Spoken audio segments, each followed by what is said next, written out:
Hi அஸ்ஸலாமு அலைக்கும், welcome to Nisha ருமி vlogs. இன்றைக்கி நம்ம சேனலில் சுவையான கேரட் அல்வா எப்படி செய்யலான்னு பார்க்கலாம் வாங்க. இதுக்கு நான் ஒரு குக்கர் வச்சுருக்கேன். ஸ்டவ் பற்ற வச்சுக்கலாம். நல்லா ஹீட் ஆகிடுச்சு. இந்த டம்ளருக்கு 2 டம்ளர் அளவுக்கு பால் எடுத்திருக்கேன்.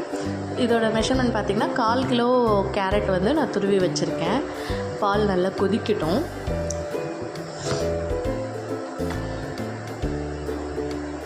நல்லா கொதிச்சிருச்சு. ஸோ துருவி வச்ச கேரட்டை இதில் சேர்த்துக்கிறேன். சேர்த்துட்டு நல்லா கிளறி கொடுத்துக்கலாம். நல்லா கிளறிட்டு 3 விசில் கொடுக்கறதுக்கு நான் குக்கரை மூடி போட்டு வச்சிட்றேன். 3 விசில் வந்துருச்சு.